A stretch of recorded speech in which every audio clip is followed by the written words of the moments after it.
जेजू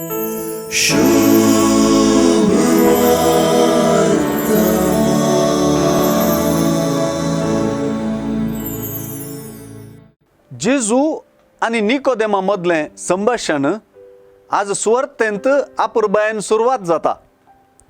फारिजेवा तसल्या म्हणजे एका शिकपी जुदेवाक सयत जेजूच्या चिंतपाचो जोगतो गांच दुरूंक सलीस जावंक ना. निकोदेमूंच स्वता एकलो शिकोवणदार हें सुवार्तेंतच आमी वाचता. अशें आसता तो जेजूक शिकोवणदार म्हण मानता मात्र न्ही, जेजूचे शिकवणे थंय बोलता. आईचे सुवार्तेंत ह्या दोगां शिकोवणदारां मदें जावचें उलोवणें दोन हंतांचेर चलता. एकलो म्हणजे निकोदेम रक्ता मासाच्या हंताचेर उलयता तर आनी एकलो म्हणजे जेजू आत्मीक हंताचेर उलयता. निकोदेमाक रक्ता मासाच्या हंतांतावन आत्मीक हंतार चिंतूंक करचेंच जेजूचो उद्देश.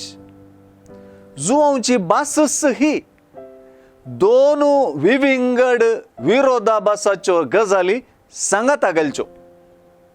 आज तो रक्तमासाची आनी आत्मीक गजाली सांगाता घालता आनी हांचे मदलो तफावत समजोवंक उलो दिता.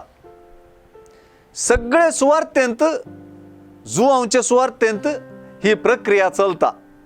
विशेष म्हळ्यार जेजून चिंतचे परी चिंतूंक वा जेजून चिंतच्या हंतार चिंतूंक वा समजोवंक जुदेव वा फारिजेव वा तांचे मुखेली सलवतात. देखून तांची सवालांय ना समजणी उच्चारतात.